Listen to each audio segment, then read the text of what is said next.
Now, heavy rains have once again wreaked havoc in Auckland just days after Saturday's record-breaking rain, which left parts of the city underwater. Meteorologists say a month's worth of rain fell on New Zealand's largest city in the last 24 hours alone, triggering landslides and flooding homes once again. Auckland community leader Efeso Collins told my colleague Rich Preston just how extensive the damage is. It's been quite a night for many Aucklanders. We've had trees and power poles strewn across roads and in backyards. At the moment, we've got about 375 houses that have been yellow stickered, which means you can only temporarily return to your home. And more than 100 homes have been red stickered, which means you cannot go back. They are too unsafe, too unstable for people to return. So you'll understand that over the last 4 days, there's been a real sense of strife and anxiety in the community.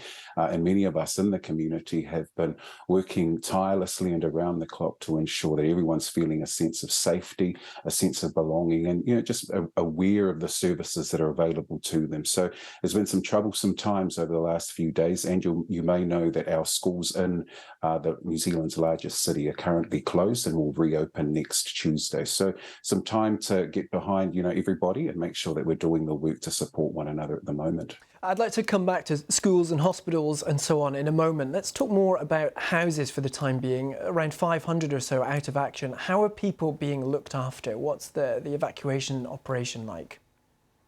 Yeah, you may have heard that there was a bit of a communication vacuum on Friday night. And so as people worked out where they could go to, as evacuation centres were set up mostly by community organisations in the first instance, most people are going there. There's some negotiation that has to go on with people, because when inspectors go around to people's houses and either red or yellow sticker them, it means that you've got to negotiate really gently and calmly with families who are then having to leave. Some of them just have to get out. They know that, and they've been out there looking for support. So we've got quite a few evacuation centres set up. I've just come from the one in Māngere, which is probably the busiest one at the moment. That's in the southern part of Auckland, probably the poorer area, more vulnerable area of the city. And we've had hundreds of people going through that evacuation centre, which is only recently moved. It was set up in another part of the area. It's been moved to a much bigger space. And what we've got now is public services available. We've got bureaucrats right throughout the city who are coming together and working so that it's like a one-stop shop. People can get housing support, benefit support, money support, any kind of support that's required. We've got the right people set up there. And there's a lot of food parcels that are coming in and through many of those evacuation centres right now. You touched on this earlier on. Let's talk about these public services, schools, hospitals and so on. How have they been impacted? Yeah, we aren't hearing a lot from hospitals. We do know that we've come through some challenging times, given, that this city in particular was shut down a lot more than other cities throughout New Zealand during the COVID times.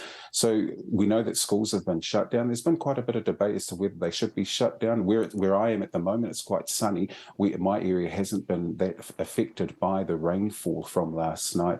But as you said in your opening, we've had a month's worth of rain in just 24 hours. And so there are some parts of the city that are really suffering, some parts that have been flooded, and it's ensuring that people feel a sense of safety and belonging. So the services are working 24/7 at the moment. They're doing everything they can, but it's really important the community are aware of where they can access those services, and it's good that information flows are a whole lot better now. Slow to start off with, they were very sluggish to begin with, but I think we've got the routine and the right speed and flow of information coming through now. And just briefly, do we know when these rains are likely to stop?